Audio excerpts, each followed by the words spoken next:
Hello student, कैसे हैं आप सब। आई होप बढ़िया होंगे आप सब।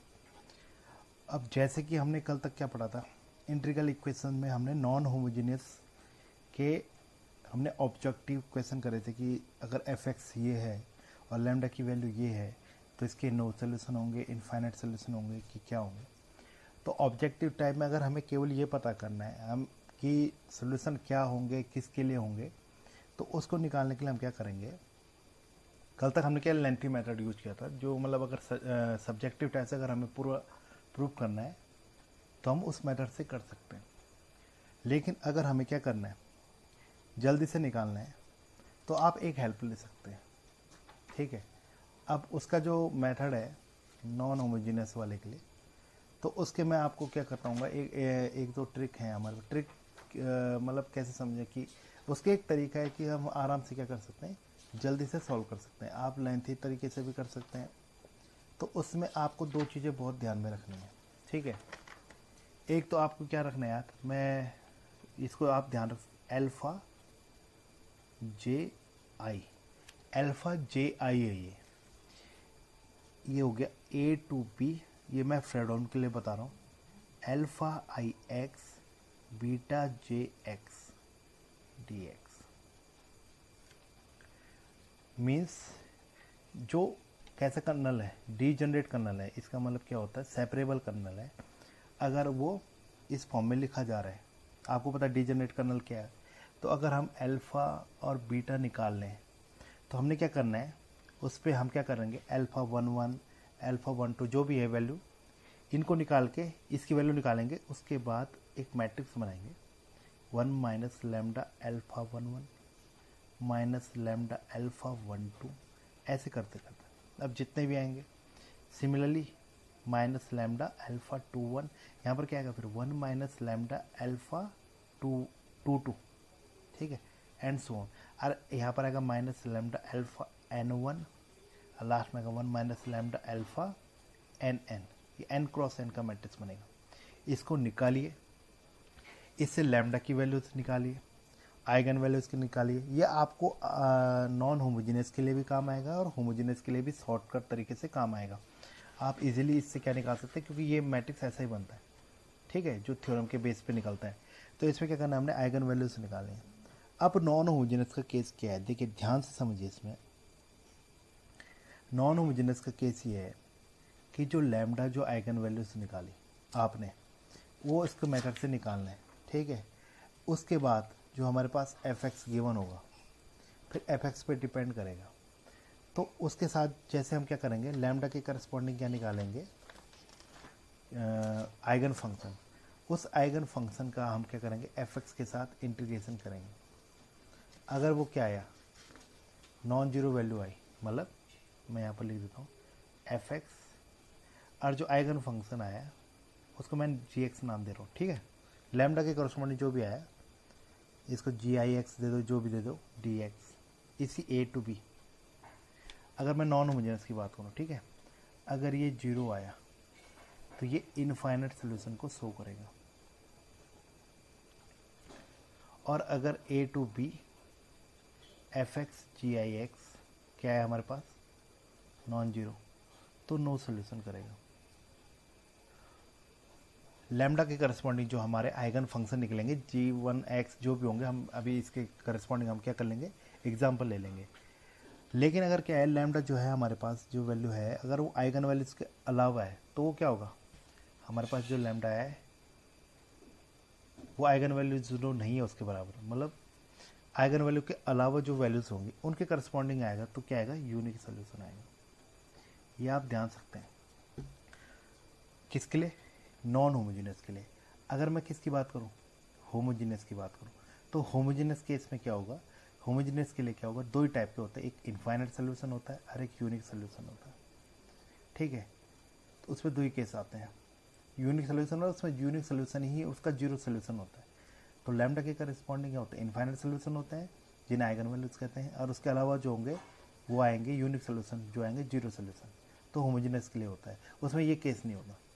तो आप इसको ध्यान में दे सकते हैं। ठीक है, अब इसके करस्पॉन्डिंग क्या करते हैं, एक क्वेश्चन हम अपनी तरफ से लेते हैं और एक जो हमने कल कराया था उसको देखते हैं कि वो कितना जल्दी इस मेथड से हो पा रहा है। ठीक है, तो एक क्वेश्चन मैंने ले लिया, वाई एक्स हमारे पास है F X plus lambda 0 to 1 1 minus 3xt Y T D T.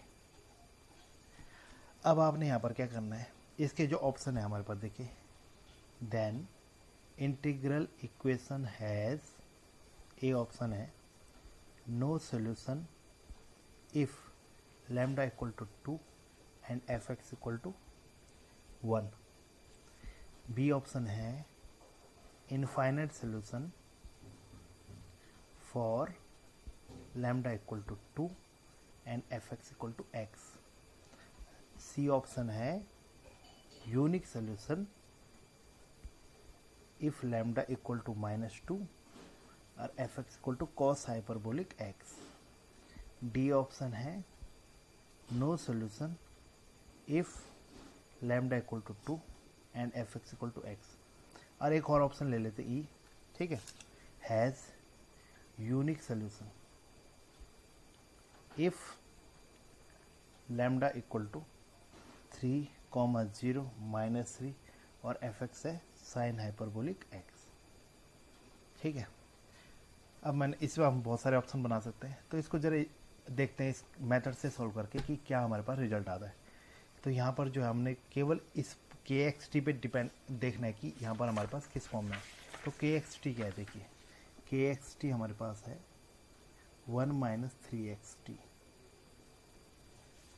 ठीक है, इसको आप क्या लिखेंगे, देखो 1 को 1 इंटू 1 माइनस, इसको आप प्लस भी लिख, प्लस फॉर्म में लिखिए -3x और इंटू टी। तो ये हो गया alpha 1 beta 1 plus alpha 2 beta 2। Alpha 1 है 1, बीटा 1 है 1, अल्फ़ा 2 है ये, बीटा 2 है ये। ठीक है, अब जो हमने अभी पढ़ा अल्फ़ा जे आई, तो अल्फ़ा जे आई में जैसे अगर मेरे को निकालना है अल्फ़ा 1 1, देखिए अगर ये अल्फ़ा 1 बीटा 1 अल्फ़ा 2 बीटा 2 है तो समझ लीजिए 2 क्रॉस 2 का है। अगर इसके साथ अल्फ़ा 3 बीटा 3 है तो 3 क्रॉस 3 का बनेगा। 4 तक है तो 4 क्रॉस 4 का बनेगा। तो ये ध्यान में देना है। ठीक है, अब अल्फ़ा 1 1 क्या आएगा, लिमिट हमारे पास क्या है, लिमिट है 0 to 1। अब क्या आता है, अल्फ़ा जे आई होता है ये, देखिए अल्फ़ा जे आई, तो अल्फ़ा आई और बीटा जे।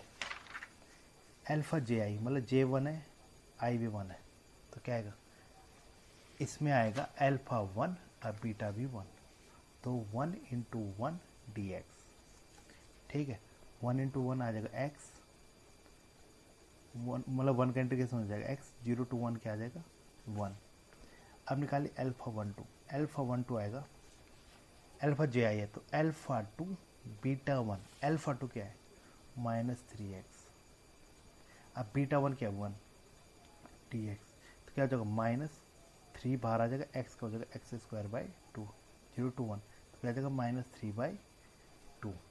ठीक है, उसके बाद अल्फ़ा 2 1 0 to 1, अब यहाँ पर क्या है अल्फ़ा 1 बीटा 2, अल्फ़ा 1 अब बीटा 2 है टी, तो एक्स के फॉर्म में लिखना है आपको उसको, एक्स के फंक्शन में टी है तो बीटा जो फंक्शन है बीटा 2 वो टी में है, तो आपको एक्स में लिखना है। अगर टी स्क्वायर हो तो x² आएगा। ठीक है, ये वैल्यू निकालने के लिए तो क्या आएगा, एक्स का इंटीग्रेशन आएगा x² 2 0 to 1 तो कितना आ जाएगा 1/2, और लास्ट में आएगा अल्फ़ा 2 2 आएगा 0 to 1, अल्फ़ा 2 और बीटा 2, अल्फ़ा 2 है -3x और बीटा 2 एक्स की फॉर्म लिखना है तो एक्स आएगा, तो -3 आ जाएगा बाहर, x² का हो जाएगा x³ 3 0 to 1, 3 से 3 कट जाएगा तो आ जाएगा -1। सिंपल सी बेसिक वैल्यू निकल गई। अब आपने इसका मैट्रिक्स बनाना है, यहाँ पर आएगा 1 माइनस लैम्डा अल्फ़ा 1 1, अल्फ़ा 1 1 कौन है 1 है, तो लैम्डा इंटू 1 हो गया यहाँ पर। ठीक है, सेकेंड आएगा माइनस लैम्डा अल्फ़ा 1 2, तो माइनस लैम्डा और अल्फ़ा 1 2 की वैल्यू क्या है -3/2, यहाँ का माइनस लैम्डा अल्फ़ा 2 1 मतलब 1/2, फिर आएगा 1 माइनस लैम्डा अल्फ़ा 2 2, अल्फ़ा 2 2 कितना है -1, ये बना देना आपने। ठीक है, सिंपल सा। अब इस मैट्रिक्स की हम क्या निकालेंगे, आइगन वैल्यू निकालेंगे। तो ये हो क्या रहा है, अभी ये इस फॉर्म में बन रहा है 1 minus lambda 3 lambda by 2 minus lambda by 2 और 1 प्लस लैम्डा। इसका हम डिटर्मिनेंट निकालेंगे इक्वल टू 0 करके, लैम्डा की आइगन वैल्यू निकालने के लिए। तो ये कितना आएगा, 1 minus lambda into 1 plus lambda का हो जाएगा, ए स्क्वायर माइनस बी स्क्वायर से 1 माइनस लैम्डा स्क्वायर हो जाएगा, फिर माइनस आएगा, फिर ए इंटू होगा तो माइनस में आएगा तो प्लस हो जाएगा, और 3 लैम्डा स्क्वायर 2 टू जा 4 इक्वल टू 0 करना है आपने।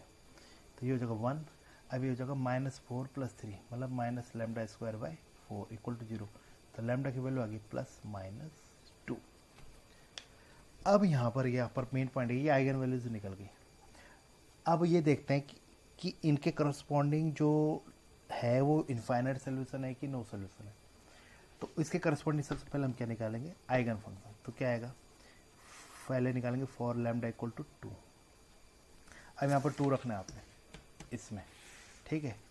1 - 2 इधर आ जाएगा 3 -1 और 1 + 2 3।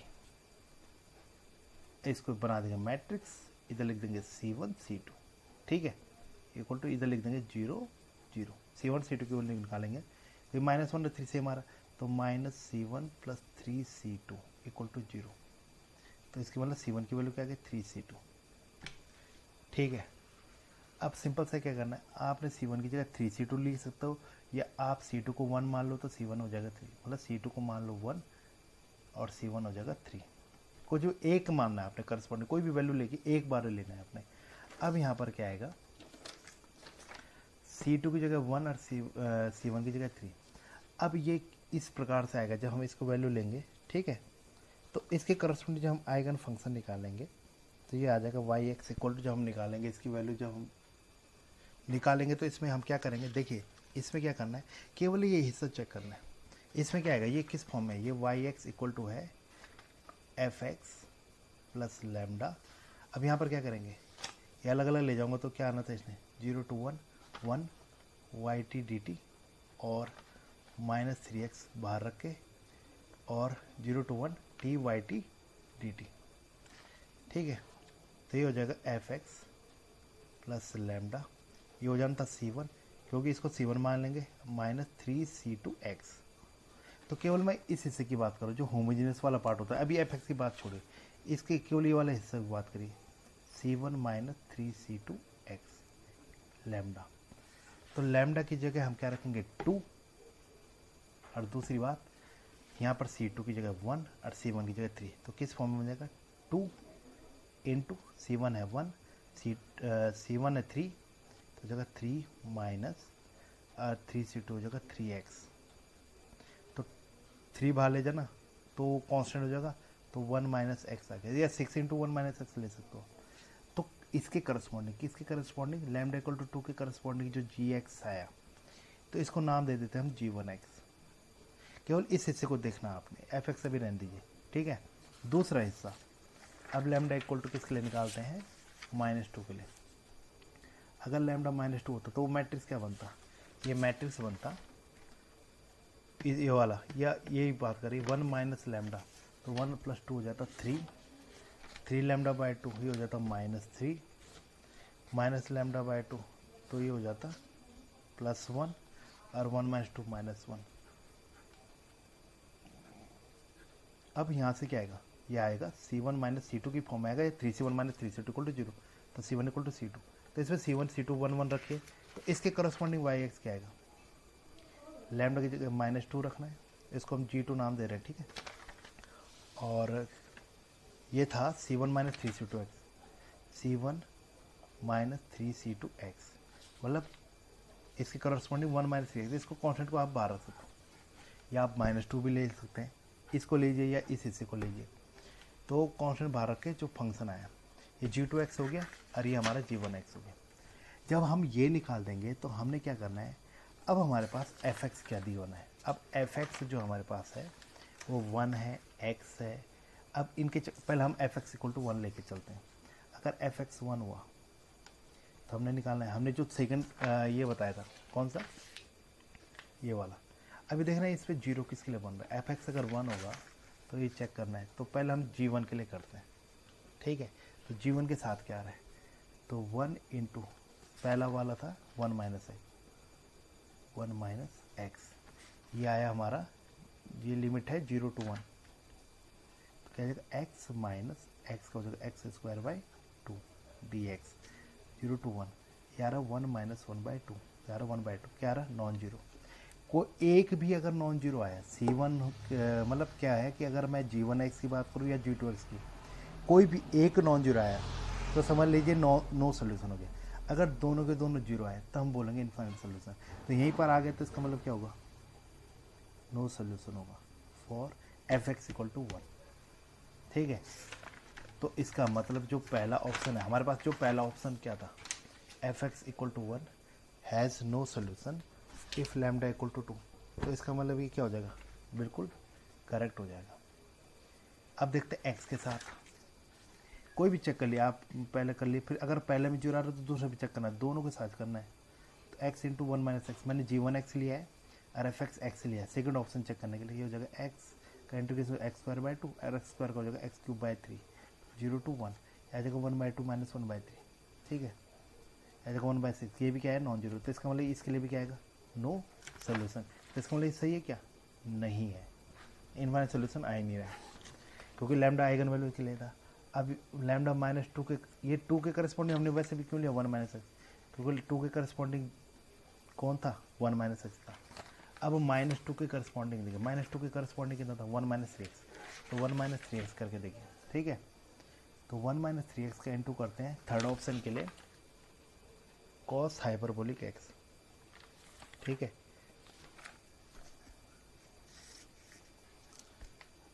0 to ये क्या 1 है, तो cos हाइपरबोलिक x का आ जाएगा, इसको करेंगे हम तो आ जाएगा sin हाइपरबोलिक x -3। और इसमें वो इंटीग्रेशन बाय पार्ट लगाना क्या आएगा, x ऐसे cos हाइपरबोलिक का हो जाएगा sin hyperbolic x 0 to 1 minus x का डिफरेंशिएशन हो जाएगा 1 और sin हाइपर cos हाइपरबोलिक का sin हाइपरबोलिक, sin हाइपरबोलिक हो जाएगा cos hyperbolic x 0 to 1। sin hyperbolic का जब हम इंटीग्रेशन करेंगे, ठीक है, तो आपको पता है साइन हाइपरबोलिक क्या होता है, साइन हाइपरबोलिक होता है e⁻x माइनस e⁻−x/2। इसको करोगे तो कॉस हाइपरबोलिक x आएगा, और अगर आप कॉस हाइपरबोलिक x का इसका इंटीग्रेशन करेंगे तो साइन हाइपरबोलिक, इसमें माइनस नहीं आता। अब ये आ जाएगा हमारे पास 0 to 1। ठीक है, अब इसको करो साइन हाइपरबोलिक, ये आ जाएगा 1, साइन हाइपरबोलिक 0 होता है 0 -3, इसके लिए करेंगे तो आएगा 1 × साइन हाइपरबोलिक 1, 0 के लिए 0 हो जाएगा, कॉस ये आएगा कॉस हाइपरबोलिक 1, और कॉस हाइपरबोलिक 0 होता है 1, यार साइन हाइपरबोलिक 1 माइनस ये तो -2 ही हो जाएगा, और ये हो जाएगा माइनस का +3 कॉस हाइपरबोलिक 1, अब माइनस प्लस माइनस का -3। अब ये जो वैल्यू निकालोगे आप x की जगह, ये क्या आएगा नॉन जीरो, तो इसका मतलब ये भी क्या है नो सोल्यूशन है। ठीक है, तो ये भी क्या हो गया गलत हो गया। इसके लिए 2 के करस्पॉन्डिंग अगर f(x = x), तो हमारे पास क्या आया था नो सोल्यूशन आया था कि नहीं आया था, अभी तो हमने निकाला था, तो इसका आंसर क्या आ जाएगा नो सोल्यूशन। अभी निकाला था लैम्डा = 2 के करस्पॉन्डिंग, जब हमने 1 - x और x लिया था तो नो सोल्यूशन निकाला था, तो ये ऑप्शन था तो नो सोल्यूशन हो गया। अब ये फोर्थ देखते हैं यूनिक सोल्यूशन। अब देखिए लैम्डा अगर क्या है 2 और -2 के अलावा कोई भी आइगन वैल्यूज हमारे, मतलब जो लैम्डा = आइगन वैल्यूज यहाँ पर जो निकली हमारी, वैसे आइगन वैल्यूज नहीं बोलेंगे, आइगन वैल्यूज तब बोलते हैं जब इनफाइनाइट सोल्यूशन होता है, लेकिन जब हम उसके डिटर्मिनेंट निकालते हैं तो उसको हम इसलिए आइगन वैल्यूज बोलते हैं। तो उन 2 और -2 उसके अलावा अगर हमारे पास क्या आता है लैम्डा के वाले कोई वैल्यू दे रखी, 3 दे रखी, 5 दे रखी, 0 दे रखी, 0.2 दे रखी, उनके साथ तो है यूनिक सोल्यूशन आएगा ही आएगा, मैंने आपको बताया था यूनिक सोल्यूशन यहाँ। तो क्या हो गया, इसका पहला ऑप्शन सही हो गया और डी ऑप्शन सही हो गया, ऐसे निकालना है। अब इसी को हम क्या करते हैं, जो हमने कल बताया था लेंथी क्वेश्चन था थोड़ा, उसको लेके चलते हैं कि उसके हिसाब से क्या आना चाहिए। अब परसों जो हमने लिया था उसको लेते हैं कि हमारे पास क्वेश्चन था क्या। हमारे पास क्वेश्चन था ये वाला जो मैं दिखा रहा हूँ आपको,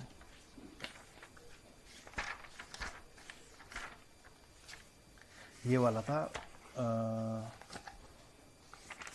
यहाँ पर से करा देते हैं। 5x हमारे पास था इक्वल टू ले जा रहा हूँ मैं f(x + lambda -1 to 1 cos π × x - t phi t dt। ठीक है। तो इसके जो सोल्यूशन थे यूनिट सोल्यूशन ये हमारे पास ऑप्शन थे, ठीक है। अब इसको मैं इस मेथड से कैसे करूँ, देखो उससे तो लेंथ ही हो रहा है। अगर मैं इसको इस मेथड से करूँ तो क्या करना है, हमने केवल ये हिस्सा लेना है। तो इसका जो k1xt है, kxt है, उसको क्या है यहाँ पर लिखना है cos x cos t plus sine x sine t। ये हुआ इसका खुल के। अब इसमें क्या करना है, ये हो गया अल्फ़ा 1 बीटा 1, ये हो गया अल्फ़ा 2 और बीटा 2। आपने पहले निकालना अल्फ़ा 1 1, तो क्या आएगा -1 to 1 अल्फ़ा 1 बीटा 1। तो cos पाई एक्स और cos पाई एक्स, तो क्या हो जाएगा cos square pi x D x. X में लेना है, ठीक है आपने। ये क्या होगा 1 plus cos 2 pi x upon 2 -1 to 1, 1/2 बाहर आ जाएगा, 1 का हो जाएगा x और cos 2 पाई एक्स का हो जाएगा 1/2 pi sine 2 pi x. Limit आ जाएगी -1 to 1। तो ये वाला तो जीरो होना ही है, साइन 2 पाई जीरो होता है, -2 पाई जीरो होता है। ये आ जाएगा 2 से 2 कट गया, कितना आ जाएगा 1, ठीक है। तो ये अल्फ़ा 1 1 हो गया 1। अब निकालते अल्फ़ा 1 2, अल्फ़ा 1 2 आएगा -1 to 1 अल्फ़ा 2 बीटा 1। अब अल्फ़ा 2 बीटा 1 क्या होगा, अल्फ़ा 2 कहाँ है, अल्फ़ा 2 ये है, अब बीटा 1 तो sign pi x cos pi X, sine pi x cos pi x. तो इसको 2 से इंटू और 2 से डिवाइड कर देने, ये हो जाएगा -1 to 1, 1/2 मैंने बाहर लिख दिया, साइन 2 पाई एक्स। इसका इंटीग्रेशन क्या आ जाएगा 1/2 मैंने बाहर ले लिया, इसका आ जाएगा 1/2 pi with negative sine cos 2 pi X -1 to 1 हो जाएगा -1/4 पाई कॉस 2 पाई। कॉस 2 पाई की वैल्यू होती है 1 माइनस, अब कॉस -2 पाई की वैल्यू भी होती है 1। तो ये क्या आ गया पूरा का पूरा 0। अब निकाल देंगे अल्फ़ा 2 1 -1 to 1। अब ये क्या आएगा alpha 1 beta 2, alpha 1 beta 2 plus cos pi X sine pi x, cos pi X sine pi x. अब ये अभी हमने अभी किया था वही था, ये भी कितना आ जाएगा 0। अब लास्ट में आएगा अल्फ़ा 2 2, अल्फ़ा 2 2 में क्या आएगा अल्फ़ा 2 बीटा 2, तो साइन स्क्वायर पाई एक्स हो जाएगा। इसको क्या लिखेंगे 1 minus cos 2 pi x upon 2 D x, 1/2 आ जाएगा बाहर, ये देगा x minus 1/2 pi sine 2 pi X -1 to 1। अब ये क्या हो जाएगा, इस वाले का 0 हो जाएगा, ये आ जाएगा फिर से 1। तो सारी वैल्यू निकल गई, तो इसके करस्पॉन्ड क्या होगा 1 माइनस लैम्डा अल्फ़ा 1 1, अल्फ़ा 1 1 देखिए 1 आया था, ये 0 आया तो माइनस लैम्डा इंटू 0 0 हो जाएगा, फिर ये 0 होगा, फिर आएगा 1 माइनस लैम्डा इक्वल टू 0। तो क्या आ रहा है 1 माइनस लैम्डा का क्या आ रहा है स्क्वायर इक्वल टू 0। तो लैम्डा की वैल्यू क्या आ रही है, आइगन वैल्यू केवल 1,1, 2 रूट है तो इसलिए 1, मतलब केवल एक ही आइगन वैल्यू आ रही है।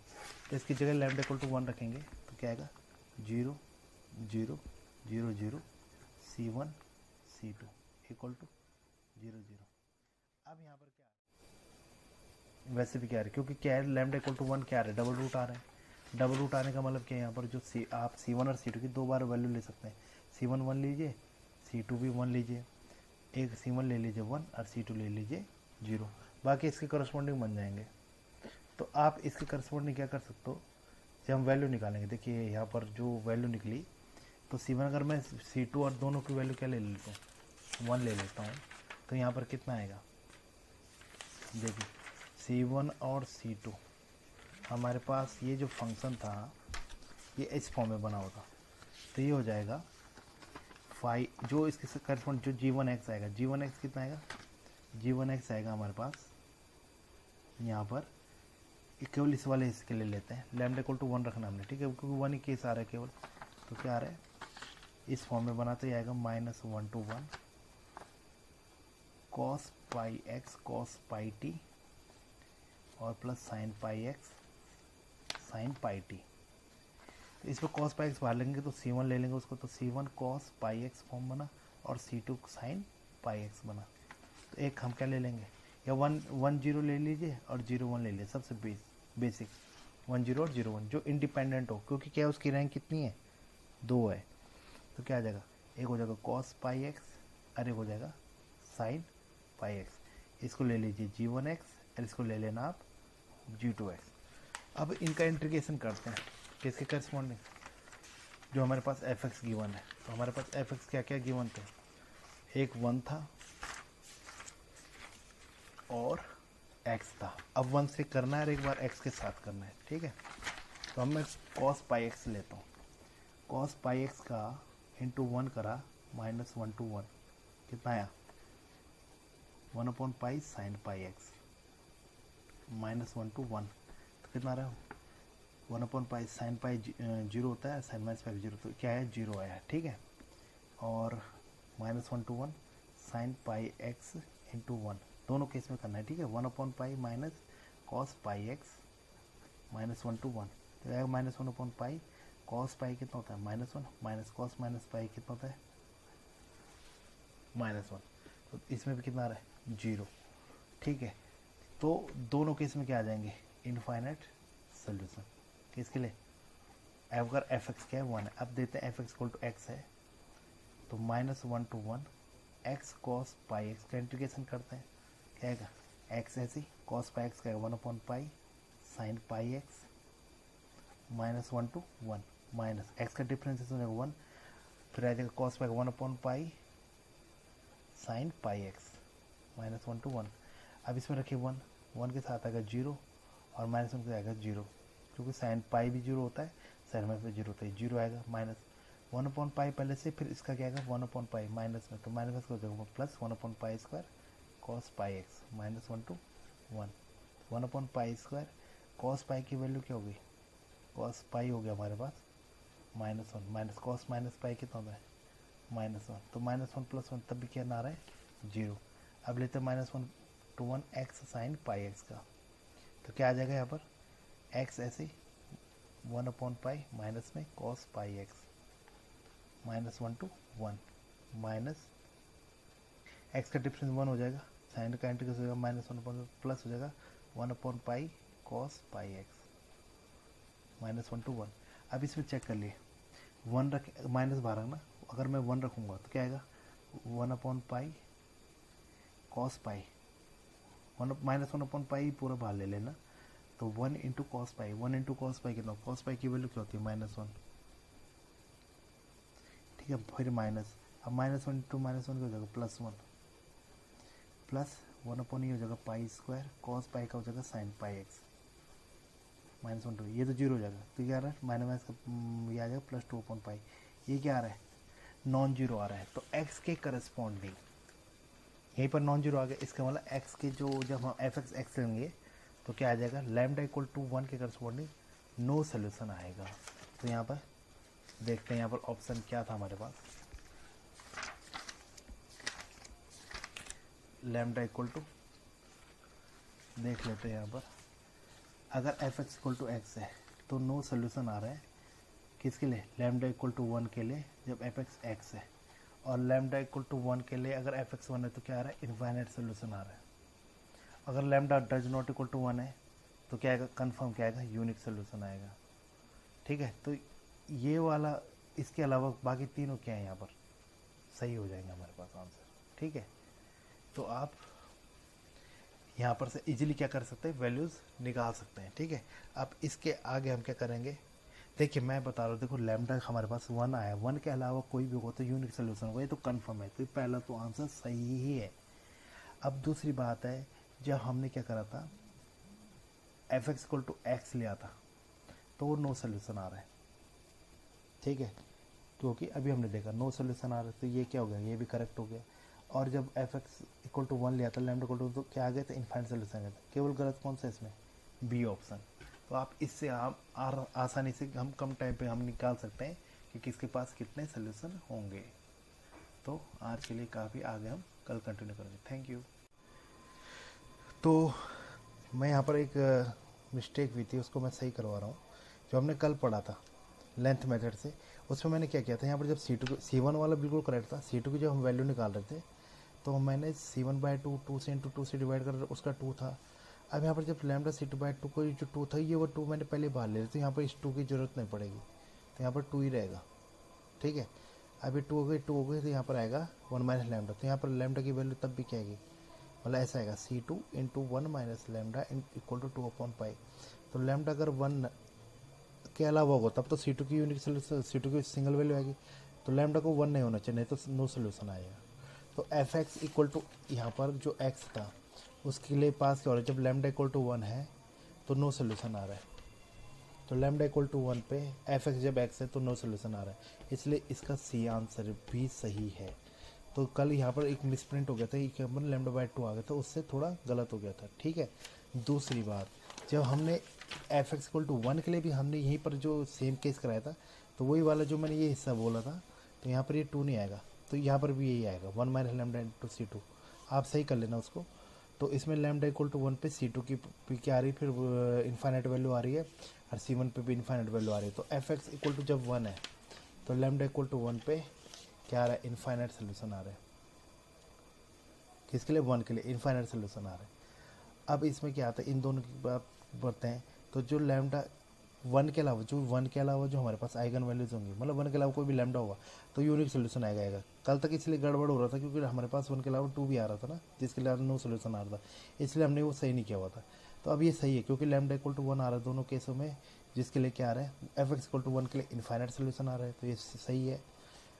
लैम्डा 1 के अलावा नो सोल्यूशन हो ही नहीं सकता, क्योंकि 1 के अलावा जो भी हमारे पास लैम्डा होंगे, क्योंकि 1 ही तो आइगन वैल्यू है, 1 के अलावा होगा जो, उसके लिए यूनिक सोल्यूशन आएगा नॉन होमोजेनस केस में। तो ये आंसर बिल्कुल गलत होगा। तो लैम्डा अगर 1 के अलावा होगा तो यूनिक सोल्यूशन आएगा, ये भी ठीक है, ठीक है, ये भी मैंने आपको बता दिया। अरे ये तो है ही, ठीक है।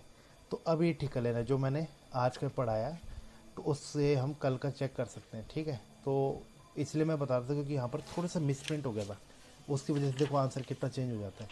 2 मैंने पहले बाहर ले लिया था, इसलिए मैंने 2 अंदर भी ले लिया था, इससे हमारे पास दो टाइम्स क्या हो गए थे, 2 आ गए थे, ठीक है। तो आप ये ठीक कर लेना, ठीक है। तो थैंक यू। अगर आपको कहीं पर क्वेरी होगी तो फिर से पूछ लेना, नहीं तो मैं इसको सवाल को फिर से करवा दूंगा, ठीक है। Thank you.